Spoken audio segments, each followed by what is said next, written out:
Well, today's video is a little bit different. I know that we've spent a lot of time talking about difficult friendships, changing relationships, things just not the same as they used to be.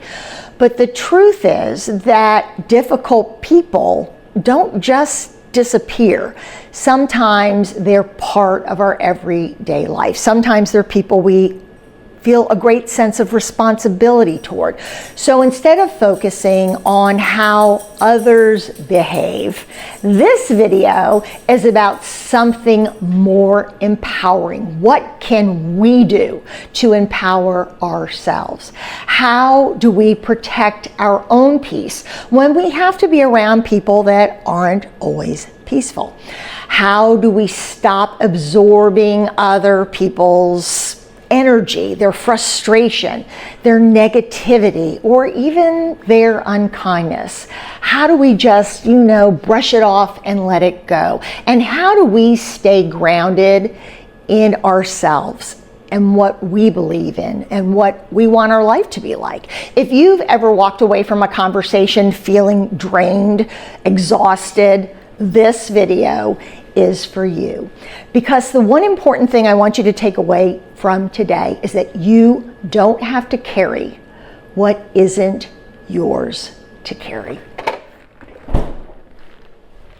Well, today for a little change, I'm having iced Vietnamese coffee. I have fallen in love with a small locally owned Vietnamese sandwich shop in our town, and oh boy, this will last me all day, but what a treat. If you haven't had one, I recommend it. Before we get into today's topic, I want to apologize for being gone for the last 2 weeks. I shared in my post that one of my boys opened a brand new car wash, of all things.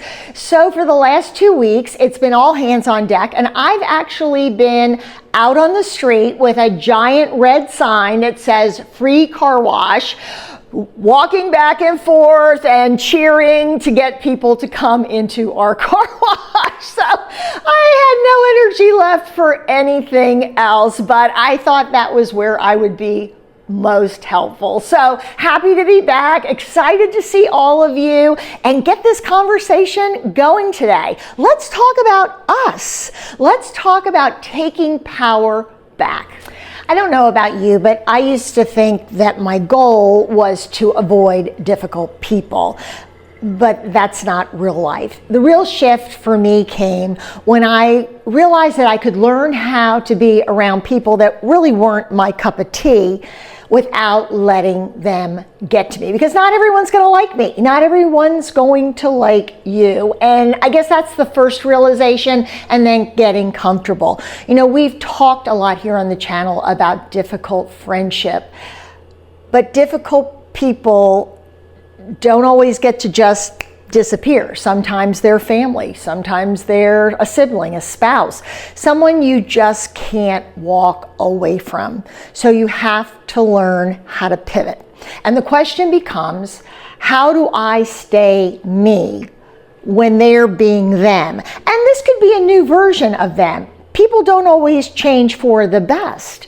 So we have to kind of reframe our whole mindset and realize that their mood is not my assignment.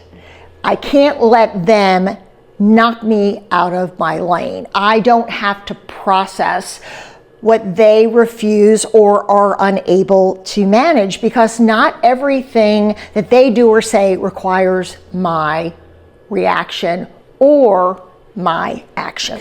So what are some easy tools to use? Things we can kind of keep it simple, but are easy for us to remember when we get put in those sometimes what turn out to be stressful situations. Well, the first thing I use is the pause, right? You don't have to comment constantly. Not everything someone says to you, emails to you, texts to you, deserves a response in real time. Just let the air navigate its way. Number two, you don't have to match their tone. You can actually lower yours to help settle things down a bit And be aware of your internal boundaries. Tell yourself, just because I hear it doesn't mean I have to take it on. Honestly, you don't really even have to listen. You can kind of go to your happy place. Try to work with short responses, little comments like, or I hear you, or I guess that's one way to look at it. And those are, you're responding, but you're not investing. Actually, you're teaching them that you're not willing to engage emotionally. And a lot of people like that need the oxygen. Another idea is exit without drama. I used to when I was a younger woman, like when I'd had it, I'd had it. But when you leave, you don't need to give a speech. You don't need to stomp your hand, stomp your foot, grab your coat, walk out quickly. Just quietly exit. So, quick story about leaving with a little too much drama. At the end of the day, people are going to talk about you when you give them something to talk about. And I was chatting with a woman a few months ago, and she was sharing a story with me. She was actually asking for my advice, but I didn't have any good news to give to her. But she's someone who I know of in my community. I think she's a pretty cool woman, several years younger than me, very active in the community, very business-minded, gives back generously of her time and treasure. And she's been part of a local civic organization for many, many years. And the organization has been slowly but surely changing, right? As we age up, unfortunately, a new group comes in with their own ideas. And every organization, every social group goes through those changes. And sometimes as we age, we don't appreciate the change. We don't like the change. And sometimes we realize that we're getting pushed out. And that happened to her.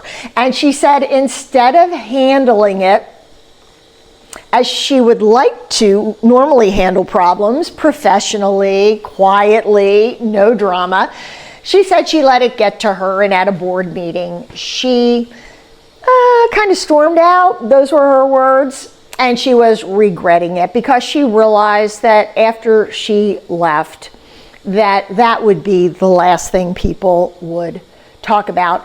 And her question for me was, how do I get over the embarrassment? I didn't handle that the way I wanted to. I gave decades to that organization.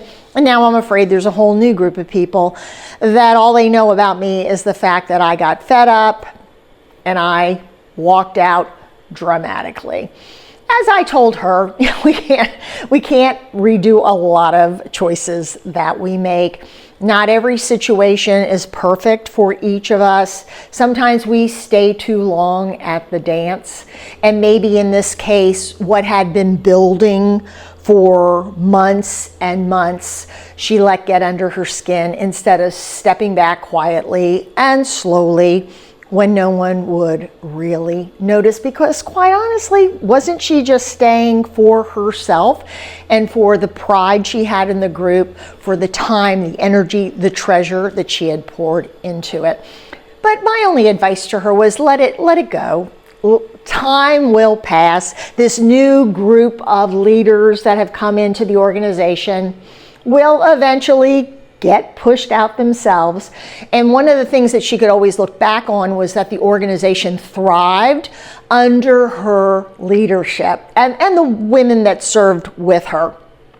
And it was probably some of the most generous giving years that organization has ever seen. And I said, don't be surprised, in a couple of years, you're going to get a phone call and someone from that organization is going to say, hey, could you come to a board meeting? We're having a little trouble here and there, and we'd like you to share with us how things were done in the glory days. So we've all done it. We've all made mistakes. We've all stormed out. We've all, overshared, overtalked, said silly things, said stupid things, embarrassing things, been embarrassed. It's happened to every one of us.